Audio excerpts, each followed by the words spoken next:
الحمد لله الذي لا يبلغ مدحته القائلون ولا يحصي نعمه العادون ولا يؤدي حقه المجتهدون الذي لا يدركه بعد الهمم ولا يناله بؤس الفتن الذي ليس لصفته حد محدود ولا نعت موجود ولا وقت معدود ولا أجل ممدود ثم الصلاة والسلام التحية والإكرام على رسول الأنام خير المبشرين والمنذرين ملقب بطه وياسين مولانا ومولى الثقلين جد الحسن والحسين أبي القاسم محمد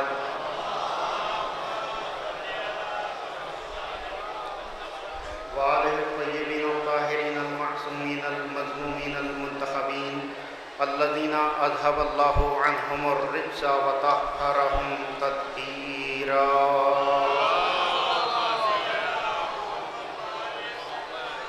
ولعنة الله الدائمة على أعدائهم أجمعين من الآن إلى قيام يوم الدين أما بعد فقد قال الله تبارك وتعالى في محكم كتابه الحكيم وهو أصدق الصادقين بسم الله الرحمن الرحيم يوم ندعو كل أناس بإمامهم صلوات جبر محمد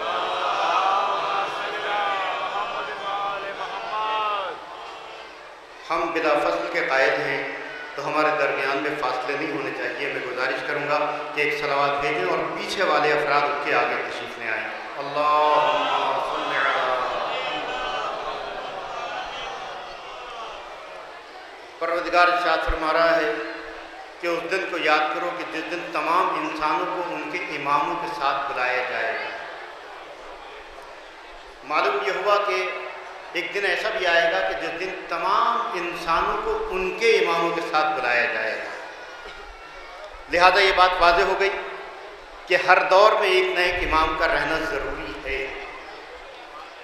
کہ جس کے ساتھ انسانوں کو بلایا جائے گا.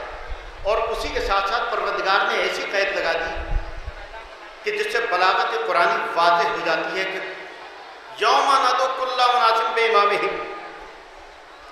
اس دن کو یاد کرو کہ جس دن تمام انسانوں کو ان کے اماموں کے ساتھ بلایا جائے گا. اگر یہ ہند کے قبلہ یہاں تشریف فرمائے مولانا فرت صاحب، اگر صرف اتنی آیت ہوتی یوم ندعو کل اناس بامام تو بات جب بھی مکمل ہو جاتی. لیکن یہ ہند کی ضمیر اس لیے لگا دی کہ ان کے اماموں کے ساتھ بلایا جائے گا. اس کا مطلب یہ ہے کہ دنیا میں جس امام کی پیروی کرو گے اسی امام کے ساتھ آخرت میں مشہور ہوگے. دنیا کا نظام، دنیا کا طریقہ یہ ہے کہ جب بسپا کی حکومت ہوتی ہے تو لوگ اس کے پیچھے لگ جاتے ہیں. جب سپا کی حکومت آتی ہے تو ٹوپی لگا کے سپا کے پیچھے چلنے لگتے ہیں. کانگریس کی حکومت آ جائے تو یہی سپا والے کانگریس کے پیچھے چلنے لگتے ہیں. جب بی جے پی کی حکومت آتی ہے تو پھر سب یہ دل بدلو لوگ پھر بی جے پی میں آ جاتے ہیں. کیوں؟ اس لیے کہ دنیا جانتی ہے کہ اگر اس موجودہ حکومت کے پیچھے چلیں گے تو ہمیں کامیابی مل جائے گی. پروردگار جو عالم الغیب ہے وہ قیامت تک کا مشاہدہ کرنے کے بعد اس بات کو جانتا تھا کہ دنیا میں تو کسی بھی امام کے پیچھے چل جائیں گے، کسی بھی امام کے پیچھے چل لیں گے، لیکن جب آخرت میں دیکھیں گے کہ ایک ہی امام ہے جو کامیاب ہے تو کہیں ایسا نہ ہو کہ سب اس کے پیچھے چلنے لگے. اس لیے قید لگا دی کہ اپنے اپنے اماموں کے ساتھ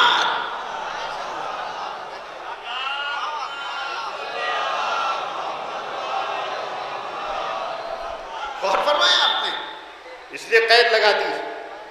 اور پھر حدیث نے آگے بڑھ کے بتایا کہ من مات ولم یعرف امام زمانے مات میتۃ جاہلیہ، کہ جو شخص بھی اپنے زمانے کے امام کو پہچانے بغیر مر جائے اس کی موت جاہلیت کی موت ہے، جہالت کی موت ہے. کوئی بات سمجھ میں آ گئی؟ ابھی 3 دن 4 دن پہلے ہمارے امام زمانہ کی ولادت کی تاریخ تھی. جگہ جگہ جشن منعقد ہوا، جگہ جگہ لوگوں نے مٹھائیاں تقسیم کی، لوگوں نے خوشیاں منائی. خوشی منا کے بتا دیا کہ یہ واحد قوم ہے جو اپنے امام زمانہ کو پہچانتی بھی ہے، جانتی بھی ہے.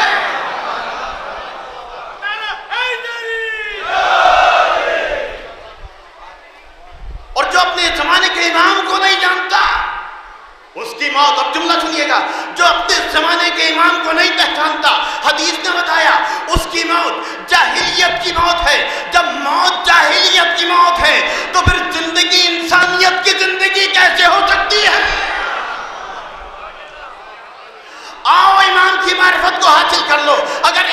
معرفت کو حاصل کر لو گے تو جاہلیت کی موت سے بھی بچ جاؤ گے، جاہلیت کی زندگی سے بھی بچ جاؤ گے۔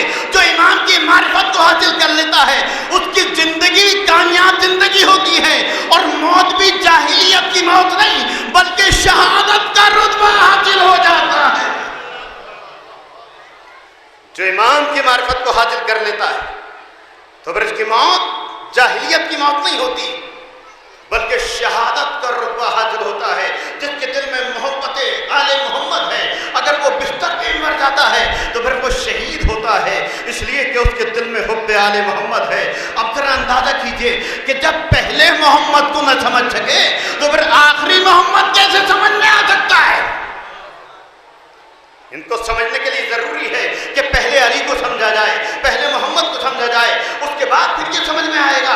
اس لیے کہ جب پہلے محمد کو معراج ہوئی تو دنیا حیران رہ گئی، جب پہلے محمد نے چاند کو 2 ٹکڑوں میں تقسیم کیا تو دنیا حیران رہ گئی، جب انہوں نے سورج کو پلٹایا تو دنیا حیران رہ گئی۔ اسی لیے اللہ نے کہا کہ آخری محمد کو ہم نے پردہ غیب میں رکھ دیا ہے۔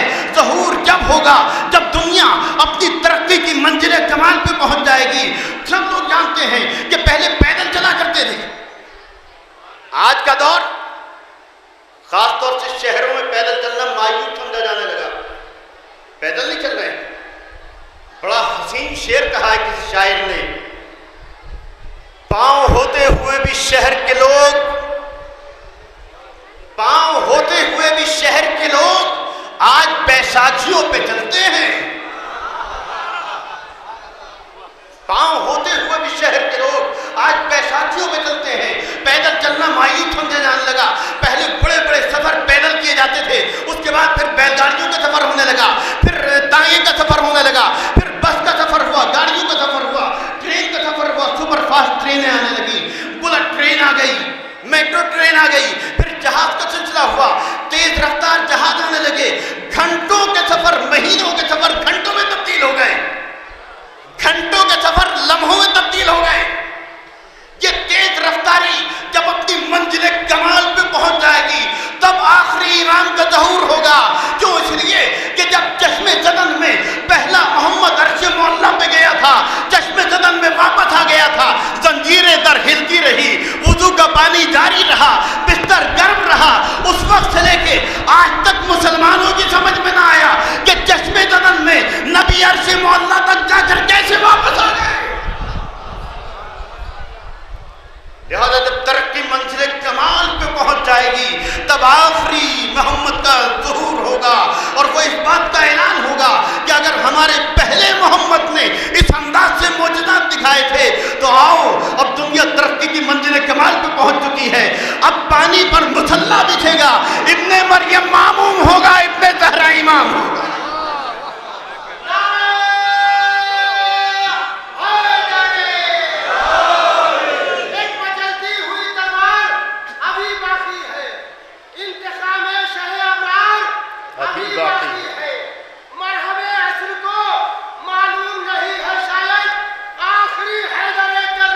ابھی باقی ہے، زندہ باد، زندہ باد،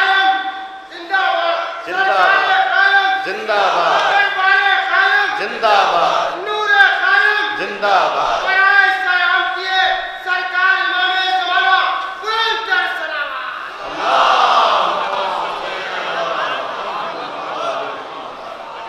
غور فرمایا آپ نے، جب ترقی منزل کمال پہ پہنچ جائے گی تب ظہور امام ہوگا کہ دنیا مادے کے سہارے سے پانی میں چلا کرتی ہے، لیکن جو الہی نمائندہ ہوگا وہ مادے کے سہارا کیے بغیر مصلی پانی پر بچھا کے دنیا کو بتائے گا کہ ابن زہرا امامت کیا کرتا ہے اور ابن مریم معموم ہوا کرتا ہے۔ تو ابھی مسئلہ یہ ہے کہ ابھی ہم پہلے محمد کو نہیں سمجھے، ابھی پہلے علی ہی کو نہیں سمجھے۔ جب تک یہ سمجھ میں نہ آئے گا اس وقت تک ہماری کچھ سمجھ میں نہیں آئے گا۔ اور جتنے نبی کی احادیث ہے محبت سے متعلق، اس کا مطلب صرف یہ نہیں ہے کہ صرف حضرت علی سے محبت کر لی جائے بس، نہیں، بلکہ اولنا محمد ووسطنا محمد وآخرنا محمد بل کلنا محمد۔ ہمارا پہلا بھی محمد ہے، ہمارا اوسط بھی محمد ہے، ہمارا آخر بھی محمد ہے، بلکہ ہم سب کے سب محمد۔ لہذا اس کا مطلب یہ ہوا کہ ہر دور کے امام سے محبت کرنا ضروری ہے۔ محبت کے بعد میں ایک حدیث آپ کی خدمت میں عرض کر دوں۔ رسول اسلام مولا کائنات کہ یا علی تمہاری محبت کا عالم یہ ہے کہ اگر کوئی شخص جناب نوح کی عمر کے برابر اللہ کی عبادت کرے، توجہ کیجئے گا، جناب نوح کی عمر کے برابر اللہ کی عبادت کرے، یعنی 950 سال۔ آپ کے سامنے اگر کوئی 9-10 سال عبادت کر لے اللہ کی تو جنت کی سند دینے کا حق ہے آپ کو یا نہیں ہے؟ آپ فوراً کہیں گے بھائی 10 سال سے ہم دیکھ رہے ہیں نماز پڑھتے ہوئے، یہ تو جنت ہی ہے۔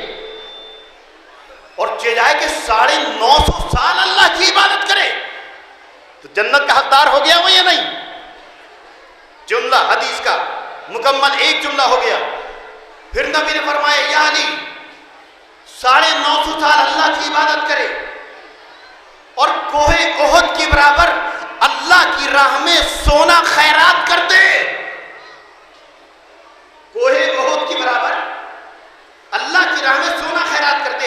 اگر کوئی 10 لاکھ روپے اللہ کی راہ میں خیرات کر دے تو آپ مانیں گے اسے یا نہیں؟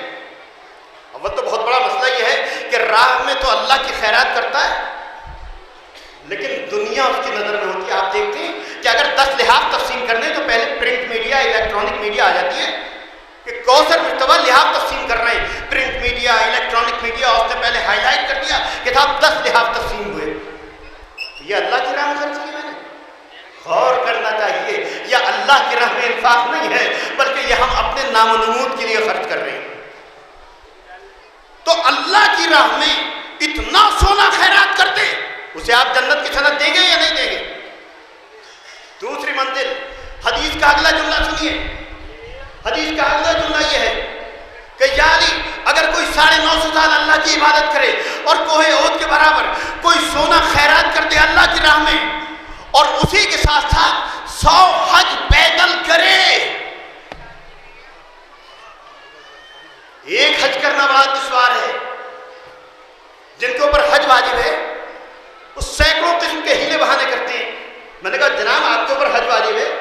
بولے صاحب ابھی تو ہماری بیٹیوں کی شادی نہیں ہوئی۔ یہ بیٹیوں کی شادی کیا ہوتی ہے؟ کیا مطلب ہے بیٹیوں کی شادی کا؟ بیٹیوں کی شادی کا حصہ نکالیے، حج کو جائیے۔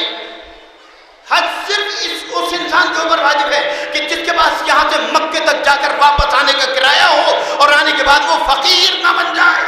کتنے افراد ایسے جن کے اوپر حج واجب ہے لیکن ایک حج کرنے کو کوئی تیار نہیں ہے۔ اب تصور کیجئے کہ جس نے 100 حج پیدل کیے ہوں اسے آپ جنت کی سند دیں گے نہیں دیں گے؟ تیسری منزل اور اب آخری منزل، نبی نے اس کے بعد کہا کہ اتنی عبادتیں انجام دینے کے بعد وہ صفا اور مروہ کے درمیان مظلومیت کے عالم میں قتل کر دیا جائے، صفا و مروہ کے درمیان مظلومیت کے عالم میں قتل کر دیا جائے۔ کتنا بڑا مومن ہوگا کہ جس نے 950 سال اللہ کی عبادت کی ہو، جس نے کوہ احد کے برابر سونا خیرات اللہ کی راہ میں کیا ہو، جس نے 100 حج پیدل کیے ہوں اور جس کو اللہ کی راہ میں صفا و مروہ کے درمیان مظلومیت کے عالم میں قتل کر دیا گیا ہو۔ اب ذرا اندازہ کیجئے کتنا بڑا مومن ہوگا، کتنا جنت کا حقدار ہوگا۔ لیکن نبی کا آخری جملہ سنیے، بات کو تمام کرنے کی کوشش کروں گا کہ یا علی اگر کوئی اتنی عبادت کر لے کہ 950 سال اللہ کی عبادت کرے، اسی کے ساتھ ساتھ کوہ احد کے برابر سونا راہ خدا میں خیرات کر دے اور 100 حج پیدل کر لے، اسی کے ساتھ ساتھ صفا و مروہ کے درمیان میں وہ مظلومیت کے عالم میں قتل کر دیا جائے، لیکن یا علی اگر اس کے دل میں تمہاری محبت نہ ہوگی تو جنت تو درکنار، جنت کی خوشبو نہ سونگ سکے گا۔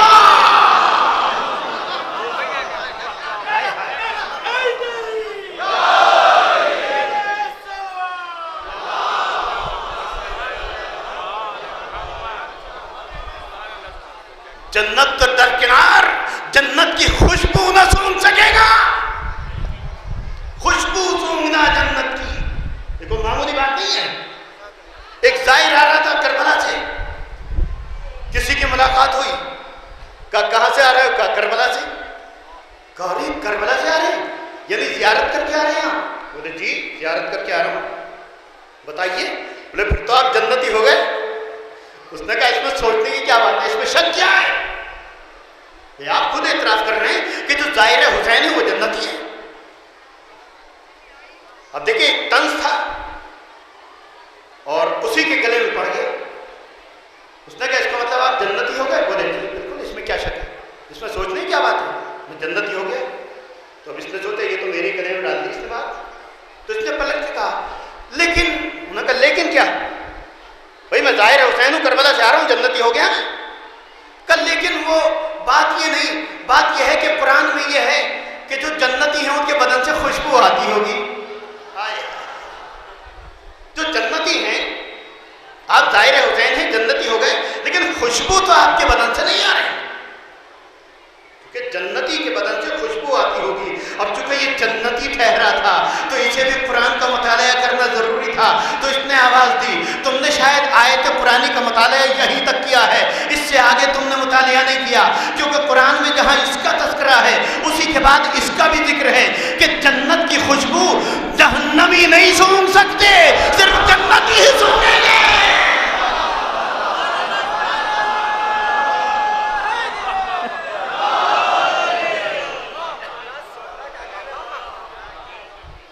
مگر جنت کی خوشبو تو جنتی سونگے گا, جہنمی کی تو خوشبو آ نہیں سکتی. اگر میں جنتی ہوں تو میرے خوشبو صرف جنتی افراد سونگیں گے.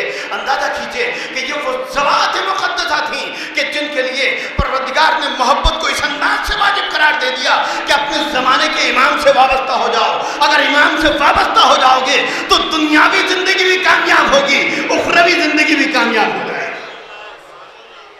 لیکن امام سے وابستگی کا مطلب یہ نہیں ہے کہ بس ہم امام کے نام کا نعرہ لگاتے رہیں, امام کے نام کی تسبیح پڑھتے رہیں, نہیں, بلکہ امام کی سوانح حیات کا ہمیں مطالعہ کرنا ہوگا, امام کی سیرت کا ہمیں مطالعہ کرنا ہوگا.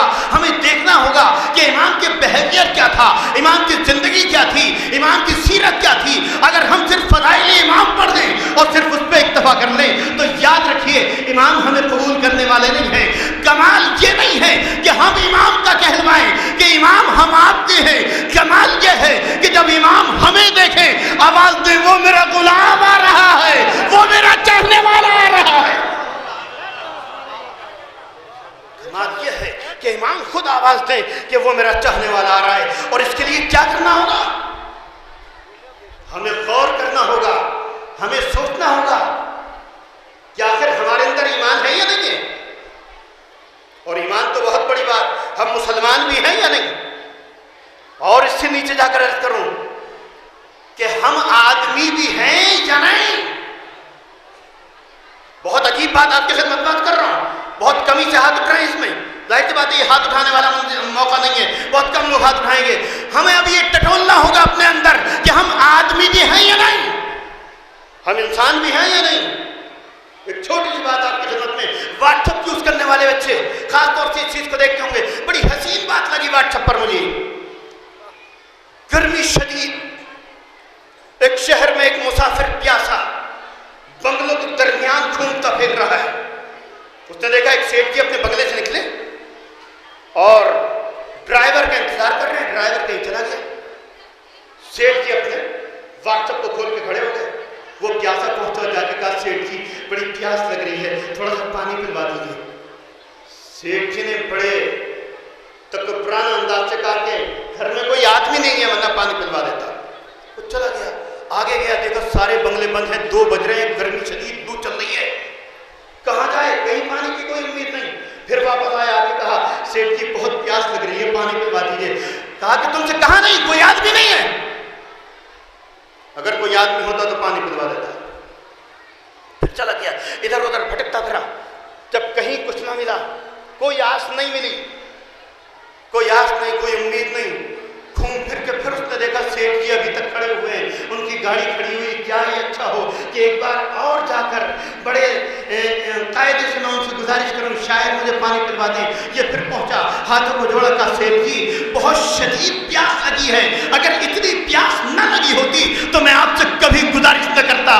سیٹھ جی بہت شدید پیاس لگی ہے, تھوڑا سا پانی, تھوڑا سا پانی, تھوڑا سا پانی پلوا دیجیے. سیٹھ جی نے پھر وہی جملہ کہا کہ تم سے بار بار کہے جا رہا ہوں اندر کوئی آدمی نہیں ہے, اگر کوئی آدمی ہوتا تو تمہیں پانی پلوا دیتا.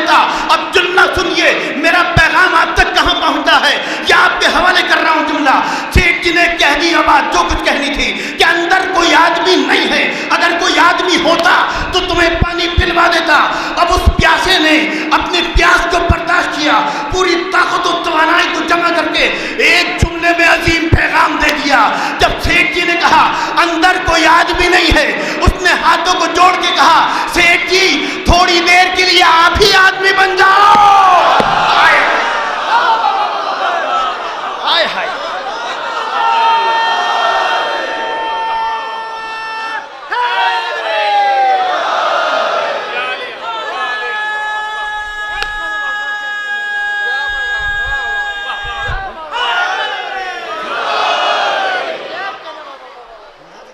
تھوڑی دیر کے لیے آپ ہی آدمی بن جاؤ. پانی پلانے سے آدمیت کا شر, یہ جو پیکر انسانی میں انسان ڈھلا ہوا ہے, جو پیکر آدمیت میں انسان ڈھلا ہوا ہے, اس کا نام آدمیت نہیں ہے. جب تک اس پیکر انسانیت انسانی میں انسانیت کا وجود نہ آ جائے, اس وقت تک آدمیت نہیں ہے, اس وقت تک انسانیت نہیں ہے. اب ذرا اندازہ کیجیے, ابھی تو ہم آدمیت کی شکل کو اختیار نہ کر سکے اور ہمیں کل ایمان کی منزل کے قریب ہو, کل ایمان سے جا کر ملنا ہے. ابھی اندر ہمارے آدمیت نہیں ہے, انسانیت کا وجود نہیں ہے. پھر کیسے ہم مسلمان بنیں گے, کس انداز سے ہم مومن بنیں گے, کیسے ہم ایمان کے 8ویں درجے پہ پہنچیں گے, کیسے ہم ایمان کے 9ویں درجے پہ پہنچیں گے, کیسے ہم ایمان کے 10ویں درجے پہ پہنچیں گے, اور کس وقت میں ہم اس عظیم درجے پہ پہنچیں گے کہ جب کانوں پہ ہاتھ رکھ کے آواز دیں گے اشہد ان امیر المومنین و امام المتقین. تو ہمیں ضرورت ہے اس بات کی کہ جو ایمان کو نہیں مانتے وہ نہ مانے, لیکن جو کم سے کم ایمان کے ماننے والے ہیں وہ ایمان کو ماننا نہیں بلکہ ایمان کی اتباع کرنا شروع کر دیں, ایمان کی پیروی کرنا شروع کر دیں. قسم خدا کی دنیا میں بھی بہت کام آئے گی یہ اتباع ایمان, اور آخرت میں بھی بہت کام آئے گی. لیکن اگر ہم اتباع ایمان نہ کریں تو پھر ہم میں اور غیروں میں کوئی فرق نہیں ہے. ہم میں اور ایمان کو نہ ماننے والے میں کوئی فرق نہیں ہے. ایمان کی اپنی عظمت اپنی جگہ ہے, ایمان کی عظمت میں کوئی کمی, ایمان کے فضائل میں کوئی کمی کہیں سے کہیں تک نہیں. فضائل ایسے ایسے آپ نے سن لیے ہوں گے, اور اب تو ستم ظریف یہ ہے کہ بہت سے من گھڑت فضائل بھی لوگ سنائی دیا کرتے ہیں, اور یہی مجمع ہے جو اس پہ واہ واہ کرتا ہے. من گھڑت مسائل پڑھ لیتے لوگ, اس پہ گریہ بھی بہت ہوتا ہے. مولا کے فضائل میں کوئی کمی نہیں, اور ایسی ایسی فضیلت کہ جو بظاہر بالکل برعکس معلوم ہوتی. ایک گروہ آیا یہودیوں کا اور عیسائیوں کا مولا کائنات کے پاس, اور آنے کے بعد کہا کہ جالی آپ نے سلونی کا دعویٰ کیا ہے نا, ہم 2 سوال لے کے آئے ہیں, ہمارے سوالوں کا جواب دیجیے. تو بتاؤ کیا ہے سوال کا. پہلا سوال یہ ہے کہ آپ کا دعویٰ یہ ہے کہ اللہ ہر چیز کو دیکھتا ہے. ہمارا دعویٰ یہ ہے کہ اللہ ایک چیز نہیں دیکھتا. میں تو جذباتی آدمی ہوں, تو اگر میرے سامنے کوئی آگے یہ کہہ دے کہ اللہ ایک چیز نہیں دیکھتا تو میں تو اس کا ٹیٹوا پکڑ لوں گا. تو ہمارے اللہ کی توہین کر رہا ہے. ان اللہ علی کل شیء قدیر, وہ سمیع و بصیر ہے, ہر چیز کو دیکھنے والا. اللہ میں غلط تو نہیں کر رہا, اللہ ہر چیز کو دیکھنے والا ہے نا. بھائی یہاں سے لے کے وہاں تک کا مجمع اگر میری بات سے متفق نہیں ہے تو وہ اٹھ کر ہاتھ کھڑا کر کے کہہ دے کہ ہم آپ کی بات سے متفق نہیں ہے. اللہ کچھ چیزوں کو نہیں دیکھتا. مولا کائنات سلونی کا دعویٰ کرنے والے یہودی اور عیسائی چیلنج کر رہے ہیں کہ تمہارا اللہ ایک چیز نہیں دیکھتا. آپ متفق ہیں؟ آپ مانتے ہیں کہ واقعاً اللہ ایک چیز نہیں دیکھتا؟ اچھا دوسرا سوال بتاؤ. کا دوسرا سوال یہ ہے کہ آپ کا دعویٰ ہے کہ قرآن میں سب چیزیں ہیں, لا رتب ولا یابس الا فی کتاب مبین, مگر میرا دعویٰ ہے کہ قرآن میں ایک چیز نہیں. یہ ایسے ہمارے جذبات والی چیزیں ہیں کہ ہمارے اعتقاد کو ٹھیس پہنچتے تھے. لیکن لاکھوں سلام دعوی سلونی کرنے والے امام کو کہ جنہوں نے یہودی کی اس بات کو سنا اور دونوں سوالوں کو سننے کے بعد فوراً مسکرانے لگے کہ تو نے بالکل ٹھیک کہا, اللہ سب کچھ دیکھتا ہے لیکن ایک چیز نہیں دیکھتا. قرآن میں سب کچھ موجود ہے مگر ایک چیز نہیں ہے. یہودیوں نے کہا جلدی بتائیے کہ اللہ سب کچھ دیکھتا ہے مگر خواب نہیں دیکھتا.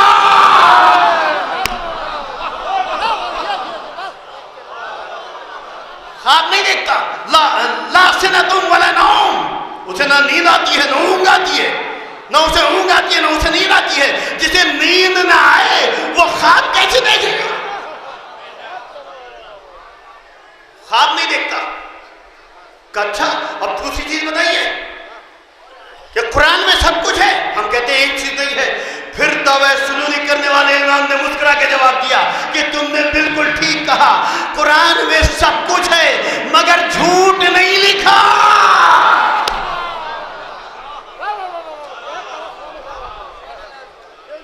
قرآن میں سب کچھ لکھا ہے مگر جھوٹ نہیں لکھا.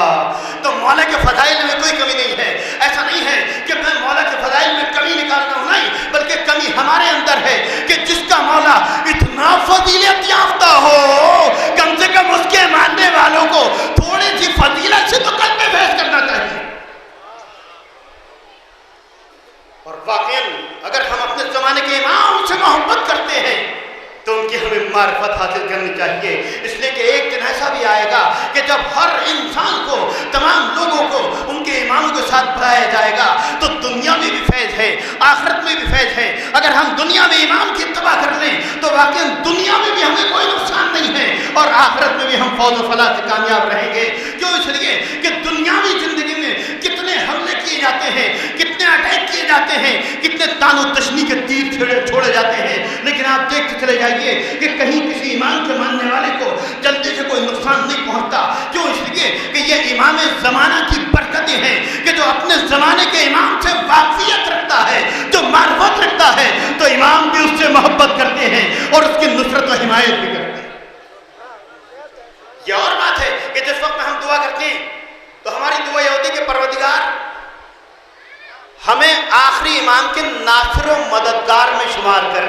یاد رکھیے گا ایسا نہ ہو کہ ہم ناصروں میں نہیں بلکہ امام کے ناصوروں میں شمار ہوں.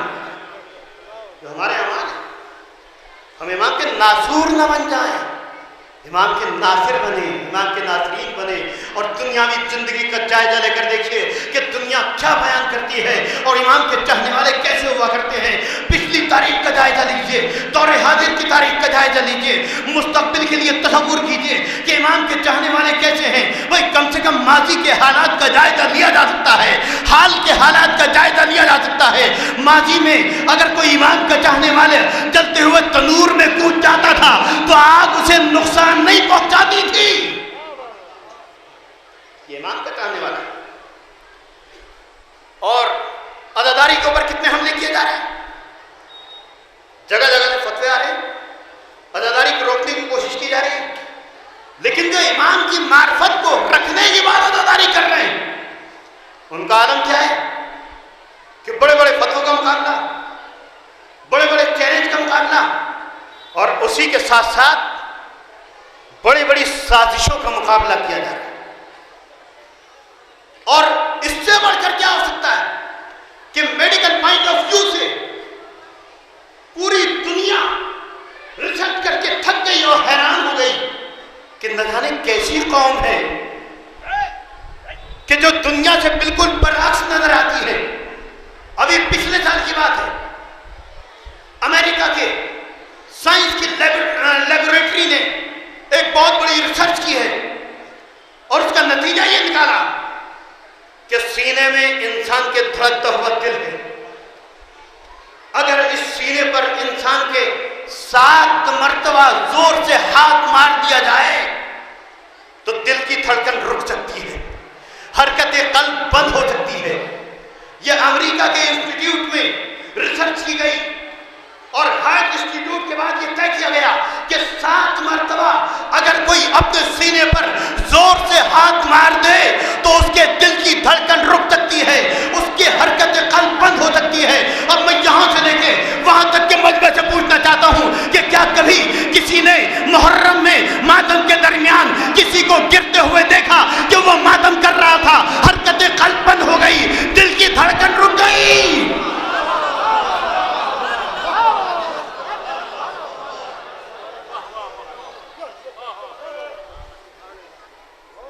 میں یہاں سے لے کے وہاں تک کا مجمع ہے، معلوم کروں گا کہ کہیں کسی نے انجمن میں دیکھا 7 بار کی قید ہے، صرف 7 بار. امریکن انسٹیٹیوٹ 7 مرتبہ اگر کوئی اپنے سینے پہ ہاتھ مار لے اس کی دل کی دھڑکن رک جائے گی. میں آواز دوں گا 7 مرتبہ نہیں, 70 مرتبہ نہیں, 700 مرتبہ نہیں, 7000 مرتبہ نہیں, 7 لاکھ مرتبہ بھی عزادار جب اپنے سینے پہ زور سے ہاتھ مارتا ہے تو کہیں سے اطلاع نہیں آتی کہ اس کے دل کی دھڑکن رک گئی, اس کی حرکتیں قلب بند ہو گئی. لیکن ہاں اتنا ضرور کہوں گا کہ میں نے جو خبریں سنی ہیں وہ آپ کو سناتا چلوں کہ میں نے بڑی بڑی انجمنوں کو دیکھا. میں ملک و بیرون ملک میں بھی گیا, بڑے بڑے شہروں میں گیا, چھوٹے چھوٹے گاؤں میں گیا, میں انجمنوں کے حلقے کے درمیان بھی رہا. میں نے صرف اتنا ضرور سنا کہ جب عجیب اتفاق ہے کہ جب عزادار مادمی زور سے اپنے سینے پہ ہاتھ مارتا ہے تو ہاتھ تو سینے پہ پڑتا ہے, تکلیف کسی اور کے سینے پہ.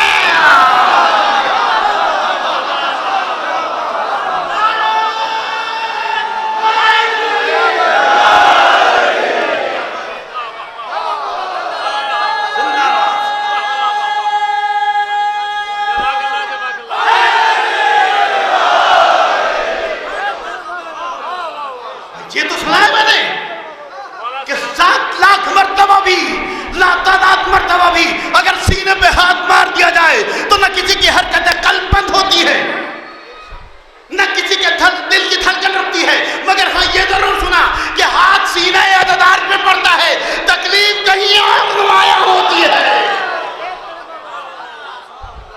یہ ہے معرفت امام, ان کا اعجاز کہ اگر امام کی معرفت کو حاصل کرنے کے بعد اس دنیا میں زندگی گزاری جائے تو اللہ نے بھی آواز دی ہے کہ چونکہ اس امام کو میں نے بھیجا ہے نا, اگر تم ان کی اتباع کرنے والے بن جاؤ گے تو جہاں پہ سائنس اپنا دم توڑ رہی ہوگی وہاں سے تمہاری زندگی کا آغاز کر کے دکھاؤں گا کہ جسے دنیا مرنا کہتی ہے, اگر محبت آل محمد میں مر جاؤ گے تو میں حیات جاوید عطا کر دوں گا.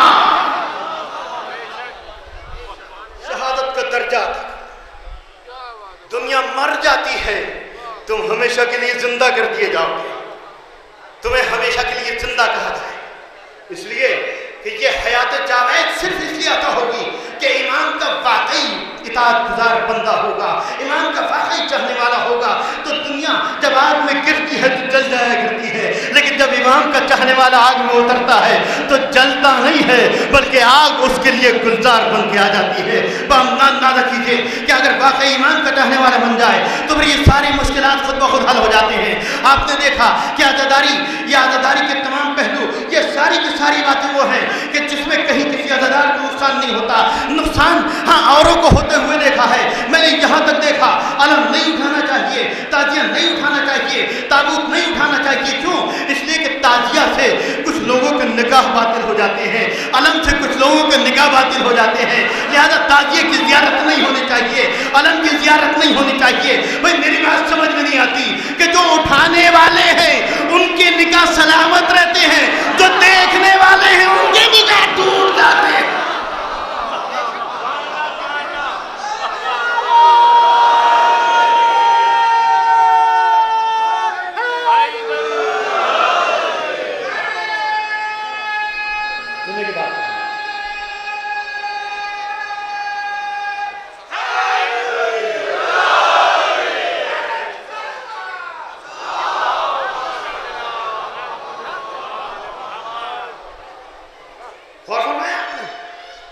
عجیب بات ہے کہ اٹھانے والے سلامت رہتے ہیں اور دیکھنے والے تو کہیں ایسا تو نہیں نکاحی میں کوئی کمی ہو.